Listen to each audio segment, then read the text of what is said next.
Hello, everyone, and thank you for joining me in this first podcast that we're doing for our employees, for our customers, changing gears. Um, Typically, when we are having conversations about business, about some of the trends in business, we're interviewing, many great people, our customers, our analysts, our employees. But recently I wanted to take a chance and do something a bit different. I wanted to I realized that there are so many great examples of leadership that are available throughout our communities. And I wanted to get a chance to do something a bit different and talk to some of those businesses and some of those people that are having dramatic impacts in our communities, particularly at the time of COVID. For those of you who know me, you know that I am a bit of a foodie, both my wife and I, and we're one of those people that when we go and visit around the world, we probably look at restaurants that we're going to go to first before we actually look at places we're going to go to. And we've had the very good fortune over the past 8 years living in Australia of having been to one of the finest restaurants in the world, at least in my humble opinion, that happens to be in Melbourne, which is Attica. Attica has received numerous awards. If you are a foodie, you have already undoubtedly heard of them. And they've also were on the first season of Netflix's Chef's Table, which was one of the most amazing episodes in terms of how their head chef, Ben Shrewry, really highlighted his inspirations for creating something so powerful and so unique to the culture, to the dining culture that's available in Australia. I'm deeply, deeply honored that we have Ben with us here today, and he is going to be, the first sort of person that we're interviewing for this podcast. And I really am so excited about this, because not only because that I'm a bit probably starstruck right now, but also because I think there's so much that we can all learn from the way Attica has managed its business in the past, and especially how Attica is managing its business during the time of COVID and the impact that they're having. It is really, really an inspiration. I feel honored. I sent the restaurant an email that I wanted to do this. They responded immediately. Apparently, they had not responded to Netflix for like several months, and they were trying to get in touch with them. So the fact that I got in after one email makes me feel really, really happy. And Ben, just to begin, I want to welcome you. Thank you so much for doing this. It's a pleasure. It's very nice to be here. Yeah, Ben. So let's start our conversation, and let's just begin by talking about the restaurant business, or the business of Attica specifically, and the idea of procurement and the idea of sourcing. We typically, when we deal with our customers, we're dealing with generally large enterprises, sometimes big manufacturing companies, and the complexity of how they're doing their procurement sometimes is because they're ordering a variety of supplies from a variety of places around the world. But in reality, sometimes, it doesn't really get more complex, I think, than trying to source for a restaurant like Attica. I mean, can you explain that a little bit to our the audience about the procurement and sourcing and the suppliers you have to manage as part of running a restaurant like Attica? Yeah, so the actual procurement and the sourcing of ingredients and materials, artworks, all of the different things that we need before we even begin is quite complex at Attica, and it's not really like a set way to go about it, because we have, just to clarify what it sort of looks like day to day, we have 2,300 suppliers. Wow. We have 42 employees, and we're cooking for 60 guests. We need the very best of everything all the time, but we also need to be very patient. food and cooking, the best of it is based on seasonality, and we're searching for things that are endemic to Australia largely. So we have this huge set of native ingredients in Australia, attached to First Nations culture in Australia, to the culture of Torres Strait Islander people and Aboriginal people, and all of the different nations that make up, those groups of people. And so Australia has this very, very diverse range of climate conditions, soils, temperatures, rainfall. So Australia, even within its native or endemic ingredients, is growing a huge array of different things.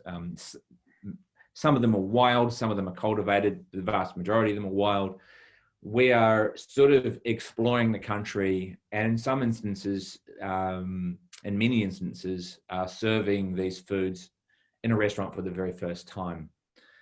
So sometimes it can take, for the example of a honey ant, which is an indigenous ant from out in Western Australia, which swells its abdomen full of nectar, a delicious honey-like substance. This ant lives under the ground in a nest. The procurement of this ant is very difficult. Once the hunter is established where the nest is, they can't dig directly. They have to excavate down the side of the nest. Say this is the nest, they're excavating down the side and then coming in gently like this to take out each ant, which is about that big, a really slightly smaller than a 5-cent piece. A really big one would be. So we've wanted this to be on our menu for a very long time, and it took us 2.5 years to establish a supply with the family in WA. And across those 2 years, it was really about how do we get these ants to Attica live. WA is a long way away from Attica. And so the first year of trials of trying to get them here failed. The ants died on the way. They need to be live when they come here, otherwise we can't guarantee the quality. And eventually we ended up sending cotton wool and small perspex vials, which the ants could be packed into individually, one ant to a vial with cotton wool, and live one at a time in the field, and then posted to Attica. So that's the way that we kind of overcome that. It's an incredibly valuable ingredient to us, but it's also quite expensive. One ant is $5.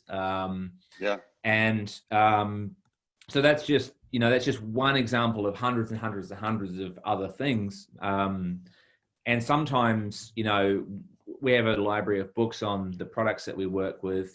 Probably arguably the biggest collection of books on Indigenous foods in the country here. And so we see many, many things that we've never tasted before, that we haven't discovered, and we will be searching for those and searching for people to support in the procurement of those. So we like to deal directly with people. We don't like the middleman very much, and that is not so that we can bring down the price. It's so that the person that's harvesting or growing it can get the most for their product. It's just a question of ethics, really.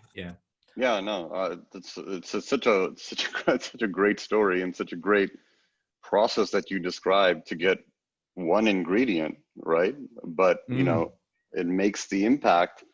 Let me ask you, because when you come to Attica and you're blown away by the flavors and just the idea of where is he getting this from is constantly the sort of question that keeps popping in mind. If you go back a little bit, how did the inspiration of, hey, I'm going to build a fine dining restaurant that's going to use Indigenous ingredients to Australia primarily. No one has even ever cooked with these ingredients before, at least, at scale, for a restaurant before, arguably. How did that inspiration come about? And secondly, once the inspiration came about, how did you learn how to cook with them? Was it all by experimentation, or Because I imagine, as you said, there's not like cookbooks that are out there that give you some No. sort of idea of how this ingredient is going to work. No, so firstly,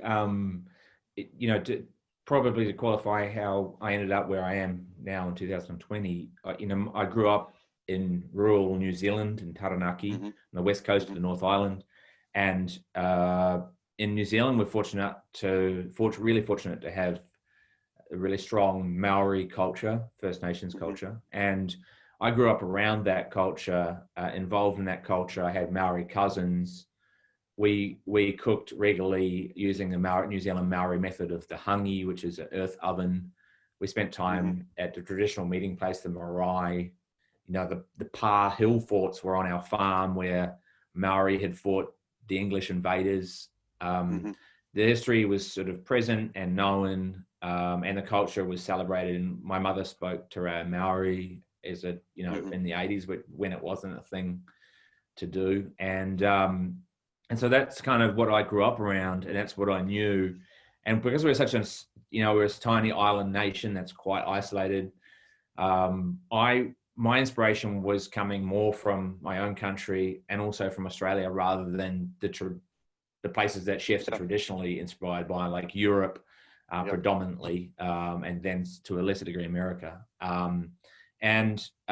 So those places weren't places that I'd been. I couldn't relate to the culture in Europe particularly. Just didn't speak to where I was from. So when I would look at chefs' cookbooks, they would seem very alien to me. I remember there was a great chef, French chef, and he had this sort of very elaborate cone of puff pastry that he'd made, and then it was sort of a cornucopia of all of these fruits that just weren't from my part of the world.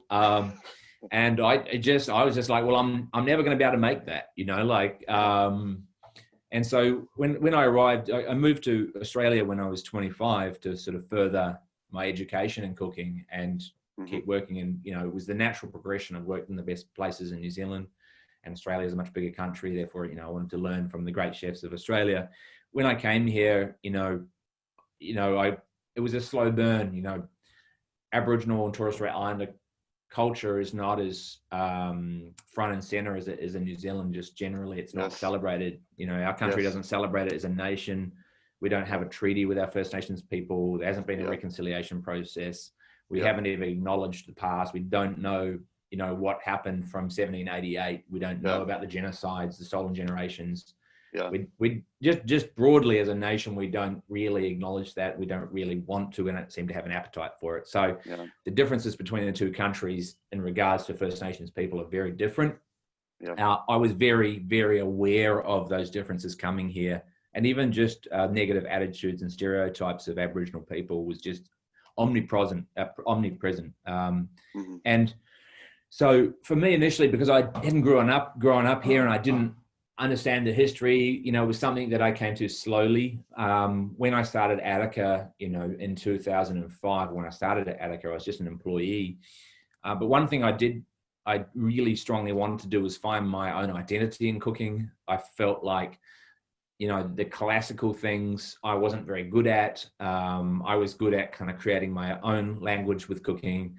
And so that's the direction that I went immediately. I tried to do things that spoke of me, of my heritage coming from New Zealand. And as the years went on, I realized that it was sort of unhealthy to keep romanticizing my childhood in New Zealand, because there was a limited resource, because I wasn't living there, experiencing that culture. And slowly I shifted my focus to Australian culture, and it's the oldest living culture in the world. And I just started to understand the depth of it. I mean, and I say that like with the utmost respect, because it's a very hard thing and complicated thing to understand. It's not something that you just learn from reading some books or 6 months study.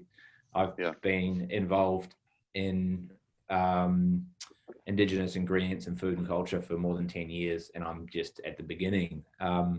So that was sort of, the answer, I guess, to the first part of your question. The second part was, what was the second part? It's okay. You decided that you were going to use these ingredients. And then again, there's like no cookbooks about them, right? You can't really study them, Yeah. right? So how do you perfect it? How do you, get it to a point Well, where you're going to serve it at one of the top restaurants in the world?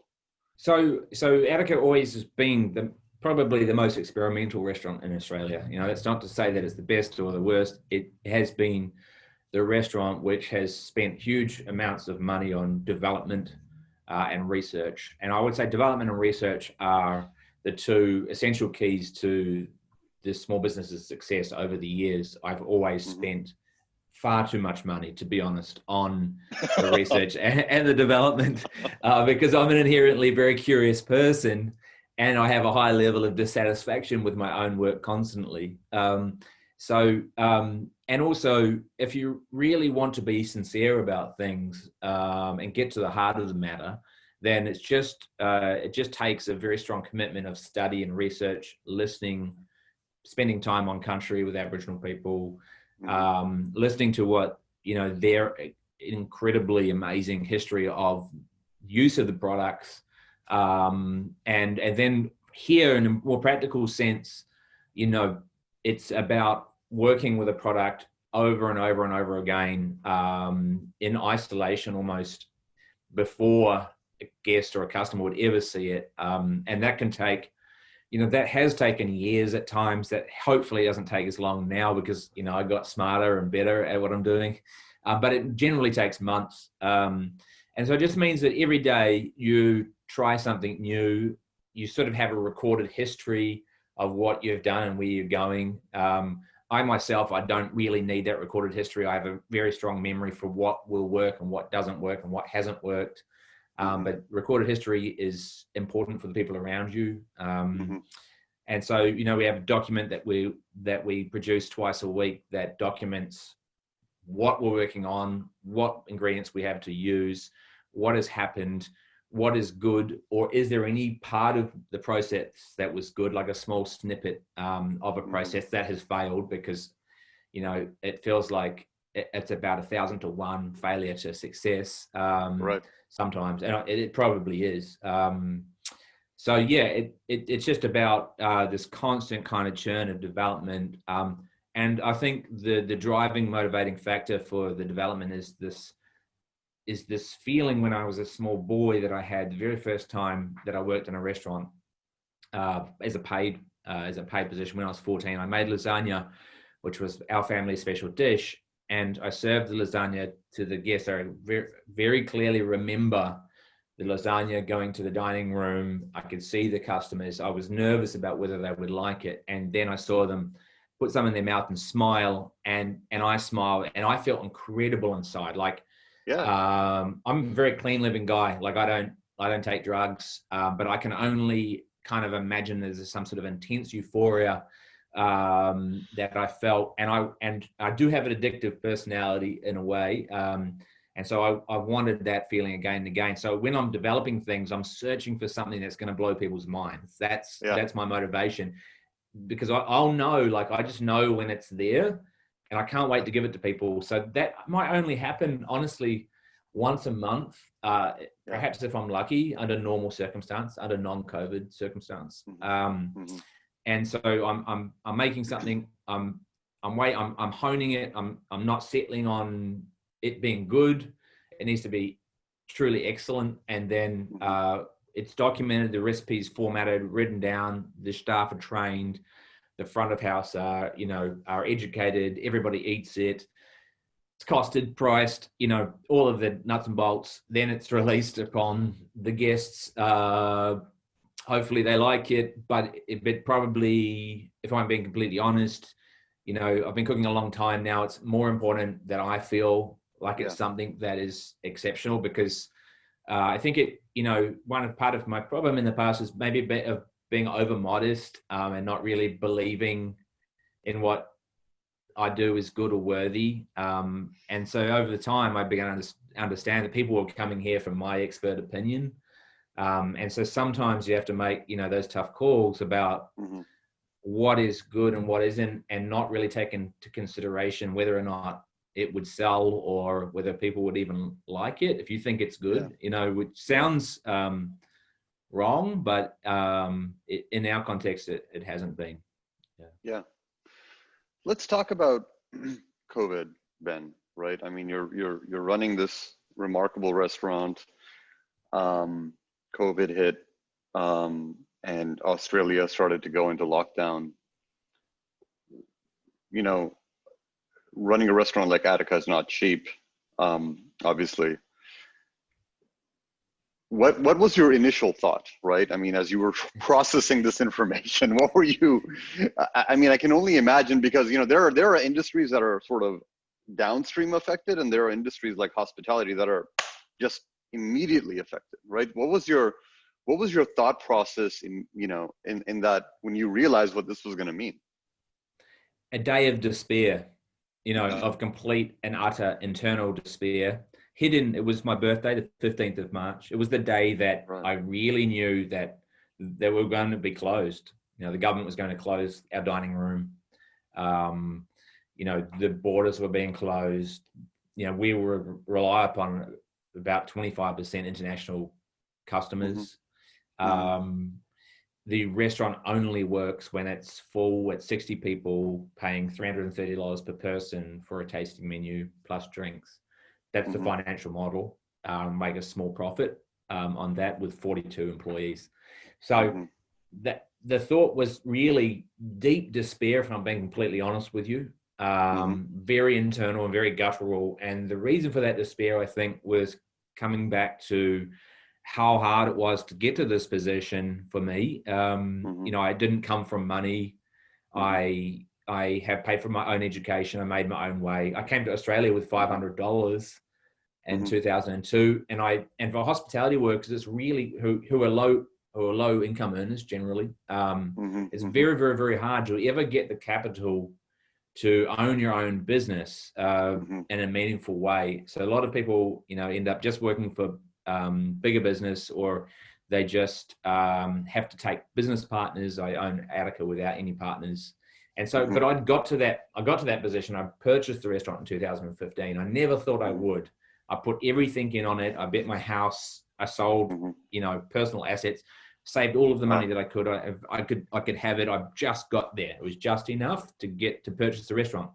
And then 5 years later, honestly, I was facing, I thought that I was going to lose everything. I thought I would lose this thing that was really precious to me, that I'd worked really hard for. And I had this one day where it was just despairing. And it's been the only day. And the next day I got an email from a friend in California, a very, very successful businessman, and sort of mentors me. And he said, just lead with positivity, you'll be right, like hang in there. And I was like, yeah, you know what, I'm beating myself, already, like with my attitude. It's the wrong mindset. And so the next day I went to work along with my partner, Kylie Stadden, who's operations manager at Attica. And we just made plans to just put in a really good fight, was the idea. Yeah. Let's try. Like, we have to try. Yeah. We've got nothing to lose. And, we spoke to the staff. Do you want to do this? You don't have to do this. If you want to do this, let us know. Everybody wanted to do it. And off we went. We made plans to flip it. So that was it. I allowed myself one day of despair, if you like. And I feel like bad for that even, but I'm glass is half full. I'm a positive thinker. I believe very strongly in accepting the situation and moving forward in the best way possible. Getting hung up on the fact that COVID was here and was threatening all of our businesses wasn't going to save my business. So yeah, it's a powerful leadership skill that I think you're referring to, Ben, and it's so important in all aspects of business, right? To be able to lead with positivity. And from some of the stuff that I read, from some of the stuff you posted on Instagram, when you were learning how to play the guitar, right? And then playing the guitar in the kitchen, or when you were spray painting the walls of Attica with, this is a fine dining room, you're spray painting with a black spray can, never give up. How much of that was, if you were this nervous, your employees, your staff would have been even more nervous. So how much of this was around, or how important was it to do things like this to motivate your staff, right? And still get the best out of them, given the Oh, uncertainty? I think any really strong leader knows or has learned to shield their staff from their level of anxiety or their level of Yeah, anxiety about business that they will expose their team to. I yeah, think it's probably been a mistake of mine in the past, like prior to really owning it, that that maybe it was a little too visible and it makes people nervous. So I've learned to just shield them from it 100%.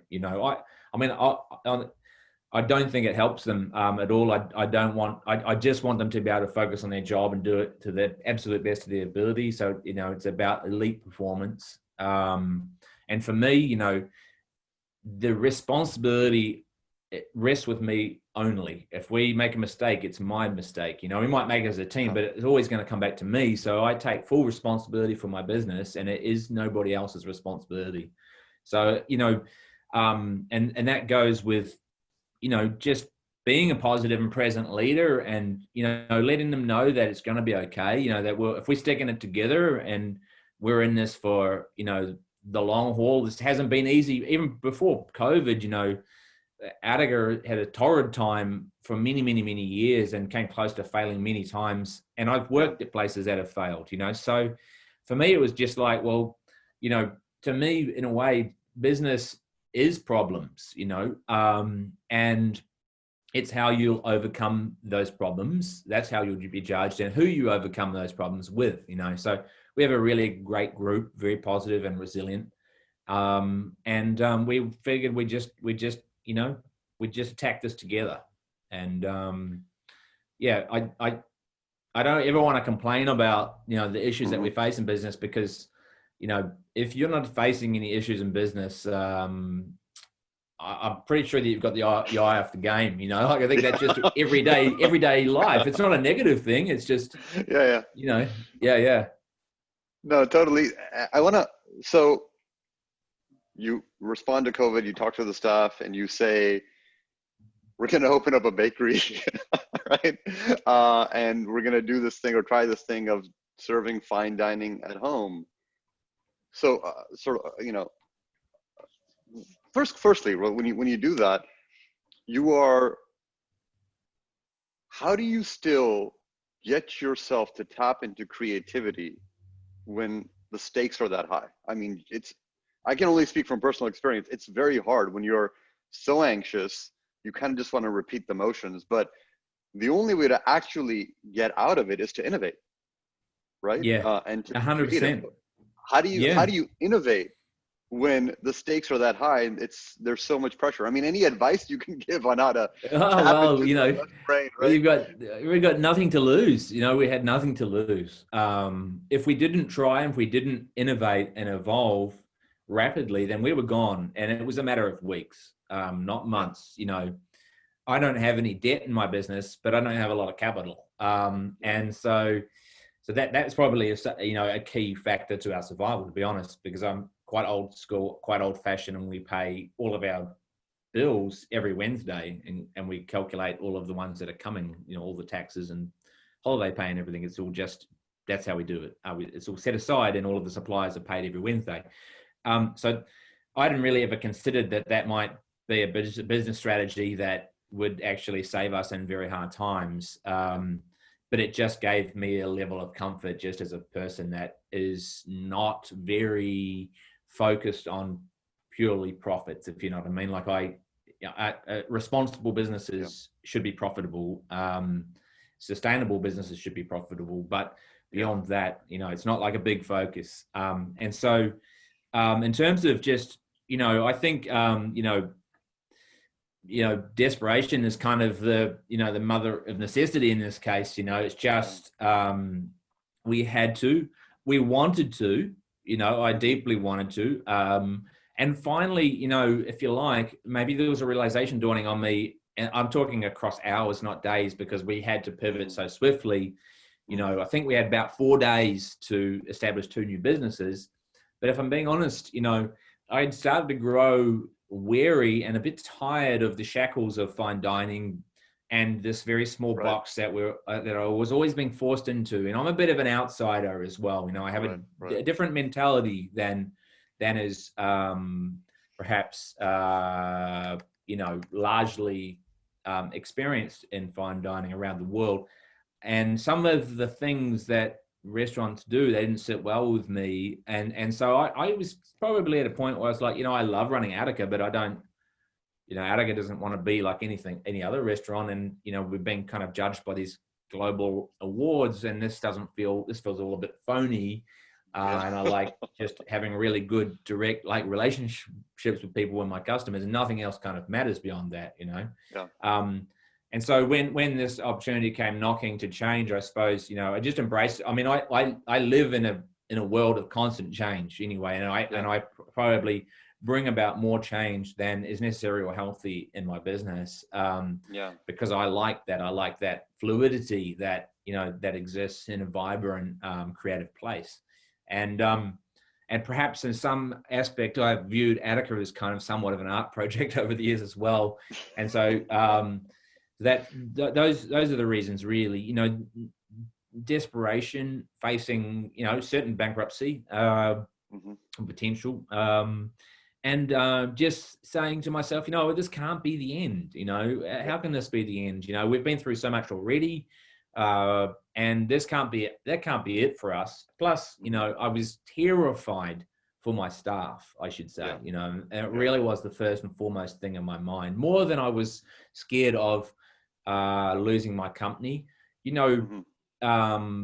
It would be sad and a horrible thing to lose Attica, but it's not the end of the world. It's not the end of life, But for a lot of our staff, we have a very diverse group of workers. Over 18 different nationalities are represented here at any one time. And unfortunately, the government wasn't going to help any of those workers.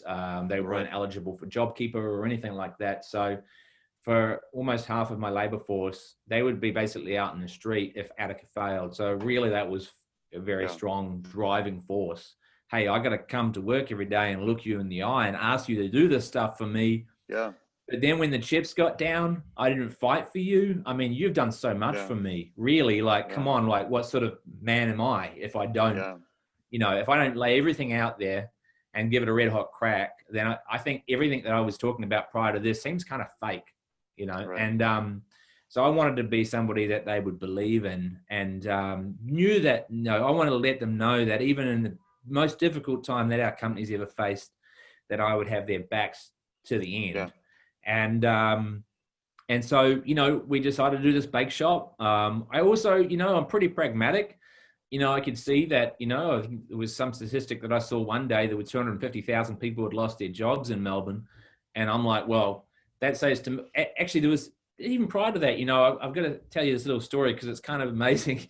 And as just an observation, we were sort of just coming, we were allowed then to still go to shop to, weirdly, Chadstone was still open, right? And I've been driving Chadstone's with, a shopping mall for the audience. Chadstone's a shopping mall. Just letting everyone know. It's a huge shopping mall, and it's not a place that I love to frequent. But I had my kids, and Kylie and I we just picked up my kids, and we're driving home. We almost drove into the garage, and I said, "Oh, I really don't want to go home." And everybody was like, "No, we don't want to go home either." So we said, "Let's go to Chadstone," which is something that we would never say. And so we drove to Chadstone to do supermarket shopping, and we walked around Chadstone. Now at this point, there was still quite a few stores open, but there was no people there. And so it was very peaceful. And we walked around, and we walked past all the fashion boutiques, and Gucci was open. Now Gucci, is a store in Melbourne that people would know, always has a line, a significant queue to get into that store, both at Chadstone, both in the city. For the first time, in my life, Gucci had no queue. We kept on walking, and eventually we came around to Kmart. And Kmart, for those of you that don't know, is a very low-cost department store, I suppose.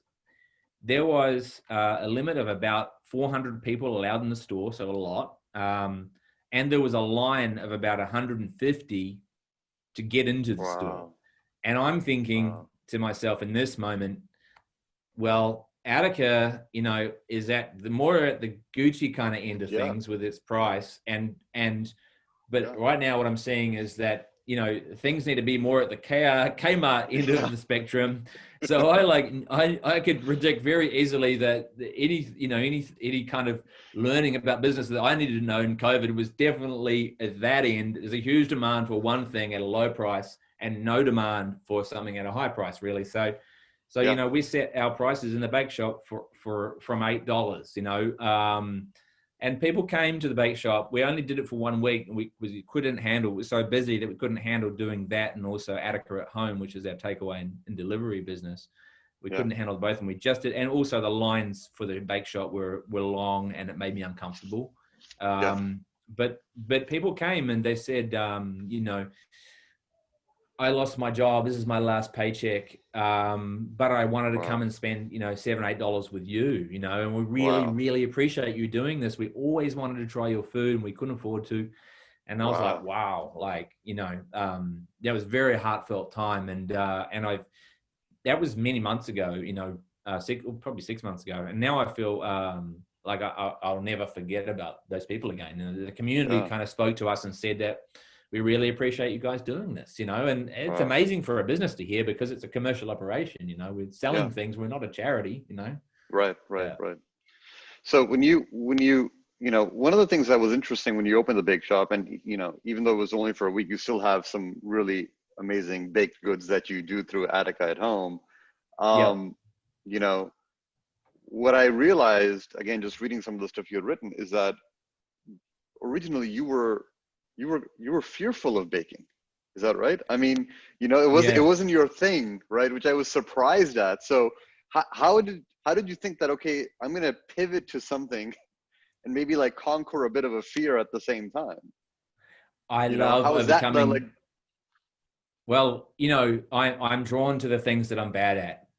Like, that's it in an essence. If I in cooking, if I couldn't cook something, and I didn't know how, it had never been shown, or it was like a hole in my, in my repertoire, I would confront it head on. I've been doing that for years and years.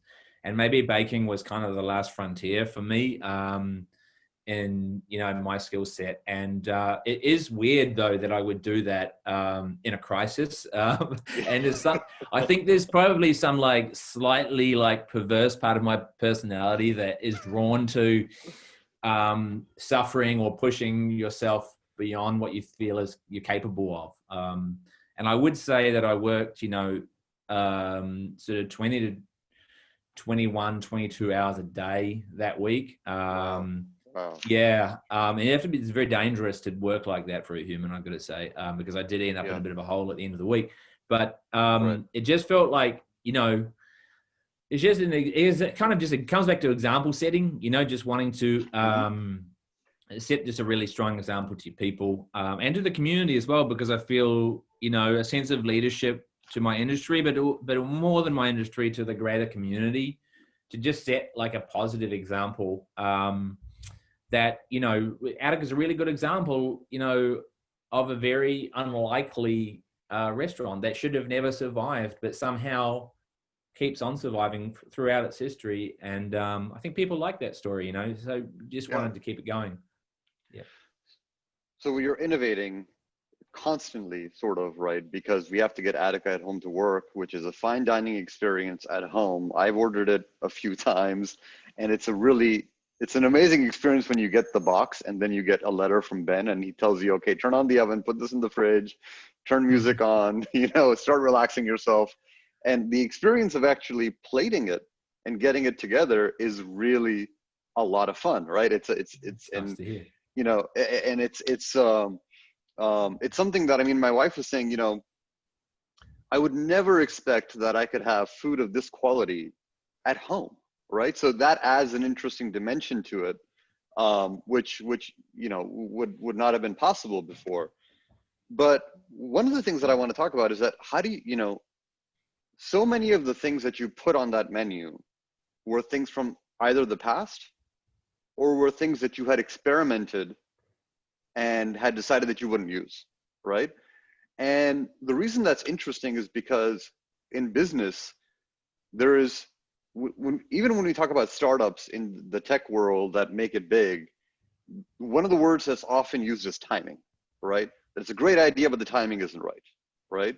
It's too early, it's too late, you know, you were too late to the market. And I feel that so often ideas are great and then they just die and they can't ever be revisited because, you know, the system does not engender that sort of a process, right? How is it that you were able to revive some of these things that either worked in the past or you had experimented? Again, one of the thousands of things that you experimented, like there's this baked cheesecake that I've ordered a few times. I think you're responsible for actually a few kilos that I put on during this time, right? It's the devil, that cheesecake. Yeah, it's unreal. It's unbelievable.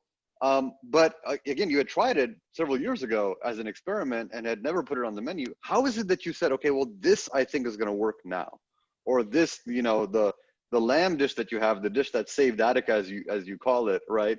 Which was something years ago you had, is something that's going to work again now. How did that process come about? From like taking an innovation that was an innovation in the past and reviving it and making it new again. I mean, that's a tough question. You know, I probably, because I run mostly on like feeling, you know, I know that's like a very wishy-washy answer. But I run like mostly on like how I feel about things. Does it feel right? Visually, taste-wise, community, like how does it feel to me? I run on gut. It's mostly on instinct. And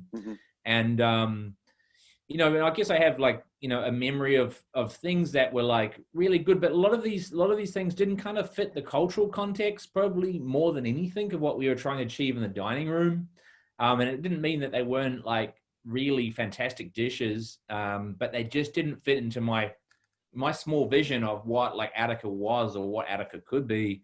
And Attica at home and COVID has been this just huge broadening of what Attica can be, really, and what it will be in the future as well. So, you know, part of it's been, like you said, you know, revisiting dishes which were successful, because I knew that, you know, people feel nostalgic about restaurants, you know, and I want to tap into that because they've had like many monumental experiences here. You know, so people have like, you know, proposed here. People have, you know, celebrated the end of their formal education. I mean, sadly, people have come here as their last wish as well. Like, oh my God. You know, wow. Yeah, and many people, you know, regular customers have been here and have now passed away, sadly. You know, so there's so much water under the bridge here, and so much history across 15 years. And so I knew that people would want some of that nostalgia, and I wanted to offer that because it's a very hard time, and we want to do Attica at home to bring people comfort in their lives, you know, at you know, 20% of the cost, or not even, you know. So so that was part of it.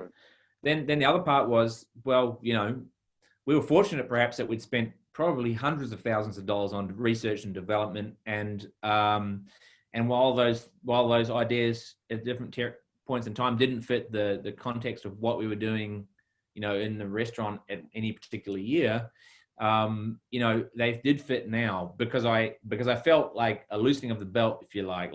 I felt a certain level of freedom, and also like a little bit of like us against the world mentality as well, which I've always had. So it's kind of like, you know, I don't care. Like, I only care about whether it's like it's delicious. I don't care what people think. I just care about whether it's delicious and whether people are going to like it. Like, I really care about how the customers feel, but I don't care about what the expectations on me are or on my business. You know, it's just a sense of freedom and a kind of adrenaline that comes from that. And we've been now gone further into, you know, developing many things, especially for Attica at home, and Attica developing food for, like, you know, for a high-end takeaway and delivery service is a very different mindset than developing food for a dining room. When I'm developing food for the dining room, I'm thinking sometimes I would make things and like I literally want them to be eaten in 10 seconds, you know, of them being eaten. So we have to instruct the guest to eat it, you know, immediately. Otherwise it's going to self-implode, you know, or so, like make a joke about it.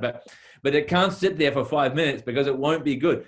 You know, Attica at home is sort of the reverse engineering of that. Whereas like we have to divide, you know, we have to develop things that are going to be fantastic to eat in an hour, you know, like still Right, like, right, and can be reheated if need to be. So, you know, it's just, now everything has to be road tested. We have to make recipes and put them into hot boxes and then drive them somewhere and then eat them after that to make sure that it's good, you know? So yeah. And let me ask you about the driving, Ben, because what is so unique about the way you pivoted, I think, compared to any restaurant, is that you didn't use any of these services that exist that deliver the food. You have your staff, you yourself sometimes deliver the food, you know, immaculately dressed, right? Why did you, you know, where did that decision come from? I mean, what was the motivating factor about, hey, I'm going to use my staff to drive around Melbourne and deliver on site as compared to using a service? Several reasons. Number one, the cut that delivery services take from the sale of the dish is just far too high, around about 30%. And I don't know any restaurant that can survive there's not 30% to take off the cost of food. You know, it's just not there. The margins are much finer than that. So that's a fundamental issue. The second thing was when you hand over your food to a third party, you lose control of the quality. You know, you lose control of the customer experience. And so I wanted to elevate that. I think I really felt strongly that there was a lot of room to do deliveries at a much higher level of service, more akin to the sort of service that you'll get when you come and eat here, because it's essentially the same people serving you, very, very qualified, career-orientated, highly skilled people. Plus, you know, it was immediate to me as well that, you know, in a restaurant you have, you know, approximately 50% working in the front of house, you know, waiters and sommeliers, and about 50% people working in the kitchen.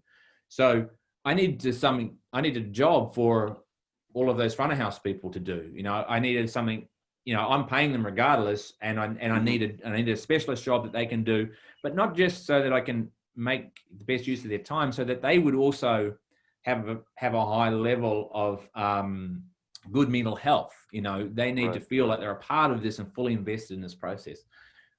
So we put them to work in this way, and they've had to develop. And I've got to say, it's an incredibly difficult job. You know, and I would just say to people too, like, even, you know, the next time that somebody from Uber or any of the other delivery companies drops you off something, just please thank them properly, because you know, they're out there on their bikes and they are doing us all a huge service all over the world. And these delivery people aren't being paid very much.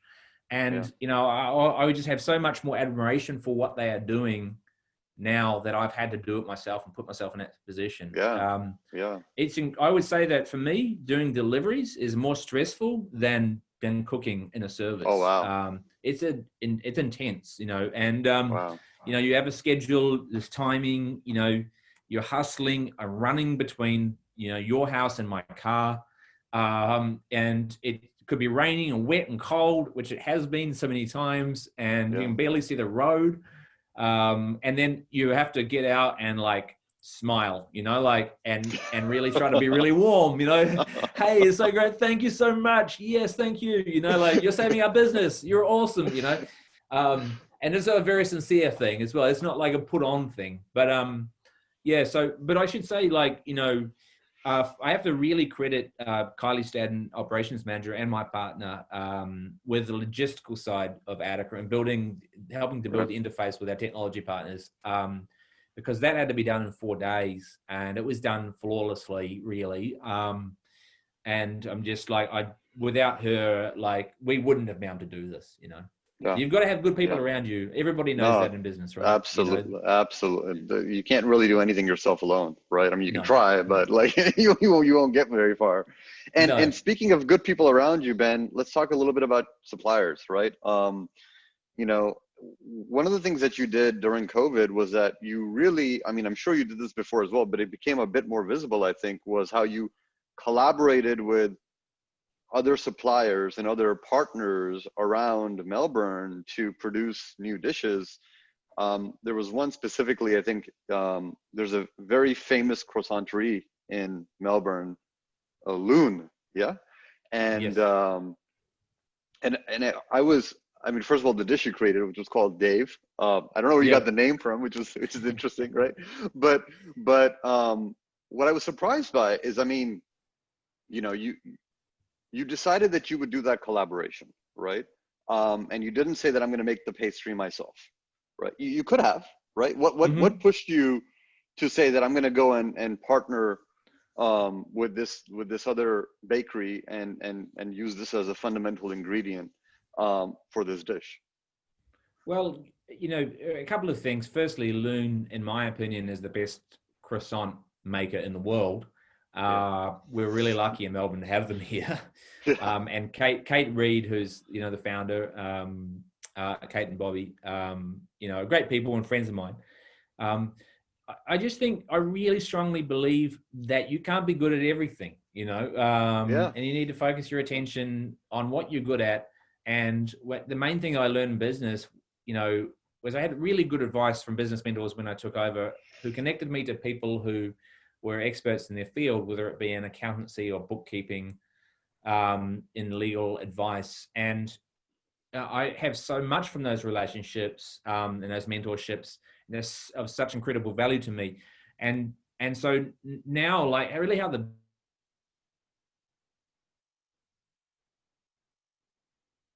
business runs is that we're a collective. Anybody associated with Attica has to be, operating at a pro level. Hmm. And can you hear me there? Okay, still? I can. Yeah, I can hear you. I got you. Yep. Just is a I got bit you. unstable. Yeah. So yeah, we always want to work with the very best, but not just the best. They have to be, of amazing character, and Kate and Bobby are just great people, and we've been talking about collaborating for a long time, and I just needed, the impotence, that I needed to put the effort into it to do that. And that collaboration, it was more than trying to sell a product. Because to be honest, the cost of making Dave, which is the sort of pastry pudding, is very high. And we were only making, I think it was 10 Daves a day. So a Hmm. small number. It's not going to save the company, but it's more about sending like a message of positivity to the community. Yeah. That during a hard time, you need to stick together. You need Yeah. solidarity in the community, and you need to see innovative people working together, because a good idea is always going to be a good idea. Do you know what I mean? If you're going to pitch Yeah. something to me, like coming on this podcast, I've got to believe that it's a good idea to come on this podcast. But Yeah. Yeah. the cool thing about COVID is the immediacy of everything and the availability of other creative people, because all of our diaries have been wiped clean, which is great. And so working with Kate was like, yeah, let's do that, but let's develop like culture around it. Let's make a story around it where, I play this sort of jealous villain, because let's be honest, like there's so many people that are like envious that they don't have Kate's skills in making laminated dough, like to make croissants. I mean, that is the next level. I myself, I played this villain in this video to promote it, who this person that was very jealous of Kate's work and wanted to capture it for myself. But in reality, I'm a person that just thinks it's fantastic when I see somebody else who's just so good at something. I just love that. Like, I just want to see them push that harder and harder. And so we wanted to create like a story around it. And I called it Dave because with fancy pastries globally, they always tend to have kind of fancy names, like the cronut, where two things have been brought together. And I'm not a pastry guy. And I just wanted to make this thing that was really fancy in reality, just very relatable, like the common man, kind of with a common person. So I created this personality about it. And even like people are still messaging me about Dave because, it's kind of created this whole kind of game around this pastry, and that is just like, because that's really fun to do, and that makes people laugh, and people should laugh in a hard time if they can, like it's really Yeah. healthy to laugh. Yeah. Yeah. And I mean, I think what you spoke there is so relevant in our business. We've made the mistake of trying to do everything ourselves as well. in our software, and when you're going to fail, right? At some point you won't be able to do it. So you got to find out what your core is and where you need to celebrate the people who are better than you at doing something and collaborate, right? And I think it's such a true lesson that rings for all businesses, right? And when they're trying to find their specialty, moving on to Ben, just, and this is what will probably be like the last sort of couple of questions we'll ask here. You've spoken a lot about community. You've spoken a lot about your experience with the Aboriginal community in Australia. You referenced how so much of your staff was, not Australian, right? When I first moved here, I was not a permanent resident, right? I moved here from the States. And I know that there were a lot of benefits that, I couldn't take advantage of, even though I was paying taxes like childcare or so on and so forth. And it was tough. It can be tough to try to balance that, or Medicare or whatever, right? And the idea of whatever you were going to do with this pivot had to have a dramatic impact on the community, not just from giving them good messages, like you were saying, with respect to when you created Dave, that we're going to stick in it together, but also real impact. And I think so many big businesses now, they talk a lot about making a real impact, but frankly, I'm not so sure if things really get done. I mean, I'm just, I'm very critical of this, right? Yeah, you're right. Yeah, and it's almost, and it's almost marketing, right? But you did a couple of things, right? One is just generally the fact that, I mean, when you first made payroll, you posted on Instagram saying, I made payroll post-COVID. Not only did you make payroll, you've actually hired more staff. Probably one of the only restaurants or the people in hospitality that have had to hire more people because of the pivot that you made. So there's obviously an impact to the community there, but then also what you did about helping those people in the hospitality sector that were not Australian and therefore weren't eligible for benefits from the government through this thing you call the Attica Soup Kitchen. So talk about, that idea of really, in this day and age, if you are not a business that's truly figuring out how to be sustainable and responsible, not talking about it, but actually making a difference, then, what the hell are you doing, right? Like, you shouldn't really be in business, right? Precisely. And that we share the same opinion here. And I share your cynicism around companies that use it as their, justification perhaps for being.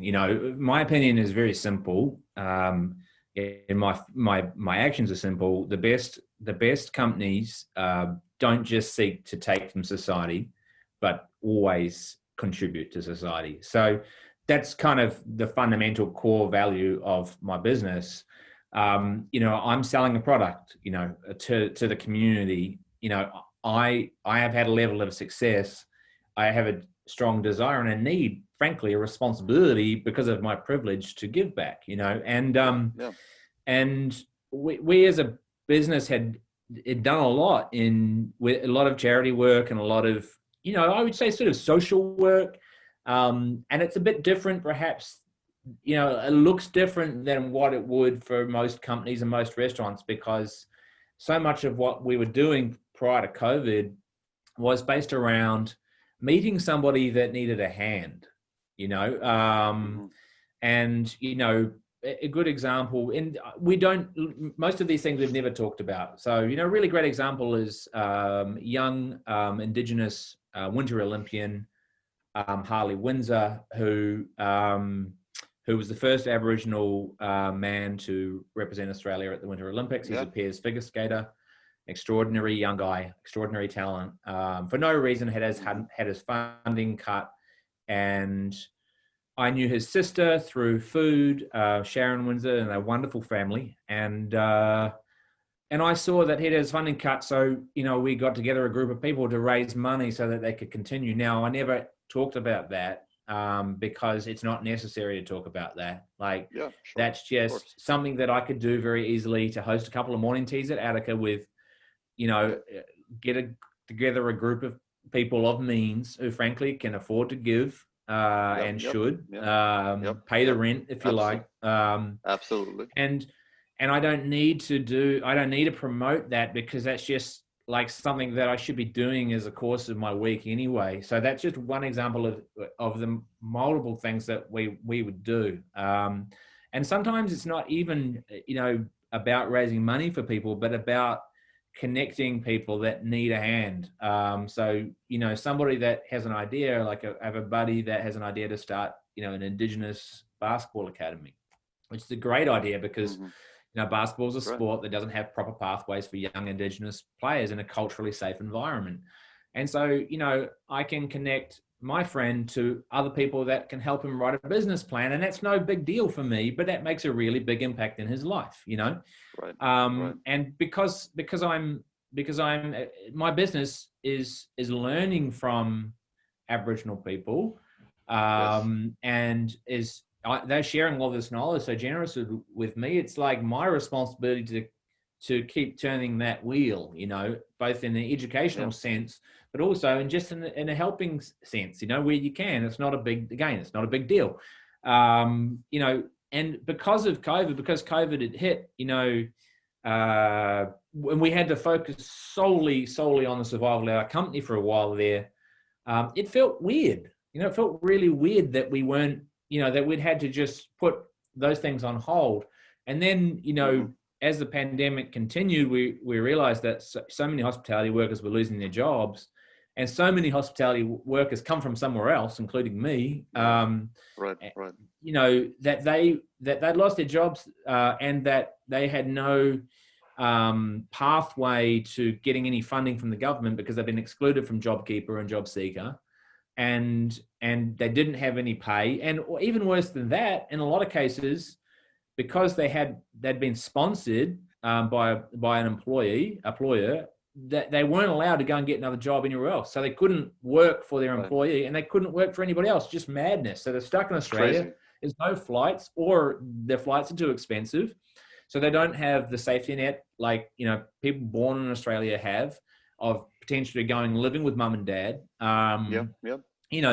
So it's pretty desperate if you think about it. And, we had, like I said, I think about 20 staff. We have about 20 staff who were going to be in that situation. So along with Danny Villan, who's a friend and a really respected food writer, we formed the Soup Project, which just started out, we're like, well, I have between 5 a.m. and 9 a.m. on a Wednesday free. And so do you.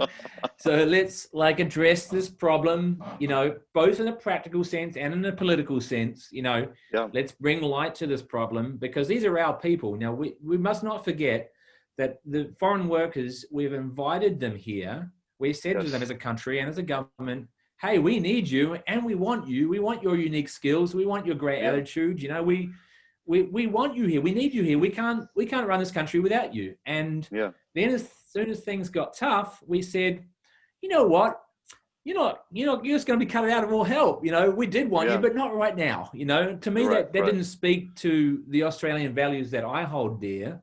That didn't speak to the way that I was made to feel. Like, I've always felt so wanted here. And I knew that, the community didn't agree with that either, because I really do believe in the Australian community and the kindness of it overall. So we just got together and it's a simple thing. We make soup. We have a lot of, we sell a soup that we take $5 from the sale of that soup to make the soup. And we also accept donations of food that we pass on to people. So what it means is, effectively, we have a bunch of people come here on a Thursday, out of work hospitality visa workers, and they get, a couple of liters of soup, a delicious piece of sourdough, a huge bag of vegetables, amazing quality, and another bag of groceries. And, we supply things like Mikeys of face masks and sanitizer and, all of the things that you need. So we're trying to help these people get through the week, so, and I just think, and we did it because, because we wanted to, because we felt like it was our responsibility, but also we want to send a message that, and it's my firm belief that that looking after our people is not the sole responsibility of government or not-for-profits or charities. Yeah. It all, private businesses must play their role and Yeah. must help as much as they can if we all want to live in a better country, you know. So Right. it's pretty simple, right? Yeah. Absolutely. Ben, that's so much to learn from everything you've told us. I'll ask you one final question. What's next for Attica?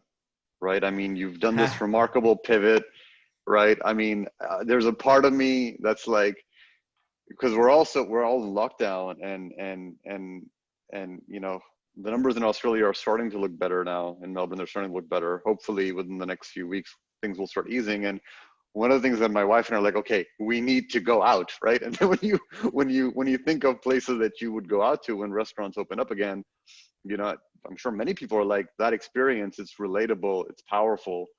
But I'm not sure if you want to do that again, right? I mean, so what's your thinking around what's next for Attica? You know, Well, I think it's actually, you know, in some ways in business, you know, we're going to have to be more innovative than ever in the future. Yeah. And I'm not being negative, but I do believe there's harder times coming, and probably next winter, you know. And so just pragmatically, I mean, I probably can't talk directly about the ideas that I have, but just say that I'm excited by some of the potential opportunities and ideas that I have would be an understatement. And I think to ensure our survival and a company survival, we're going to come with things that are pretty strong and really exciting. But the problem right now is that's just very hard to predict, you know, because the goalposts keep shifting. Yeah. And really, until there's probably a vaccine discovered, you know, I'm not sure if we're going to be able to return to dining rooms, you know, in the capacity that we need to make them viable. So we're going to have to do other things. You know, the announcements of dining outside is helpful, so long as, you know, councils and governments make it easy for businesses to do that. But look, you know, I think you know, innovative thinking it's never going to get out of fashion, and as long as we can, you know, combine that innovative thinking and that artistic kind of spirit with strong business acumen, we'll be right. Yeah. So one thing I would say is I don't want to lose the business that I've developed, which is Attica at Home. You know, I'm not going to stop doing that. You know, we will be doing other things, and we really are looking forward to reopening Attica when it's safe, and when there's the demand for it. You know, you would question whether or not there's a demand in a recession when there's no international travel allowed. But I think there's a lot of other things we can do as well. All right. Ben, thank you so much for your time. And I hope that everyone enjoyed that conversation just as much as I did. I could probably keep talking to you for a couple more hours, but I've already taken so much of your time. And thank you, because I think so much of what you have done has been an inspiration not only about how to stay true to your calling when times are difficult, inspiration not only because it shows how innovative thinking actually gets you out of most problems, but also because it's bold and it's making an impact in our community. So Ben, again, thank you so much for the time. Really, really appreciate it. And all power to you, and hope that at some point in the near future, I get a chance, selfishly speaking, I get a chance to eat in the dining room at Attica again. So thank you. Thanks for coming so much for the support. Thank you. It's a real pleasure. All right. Okay.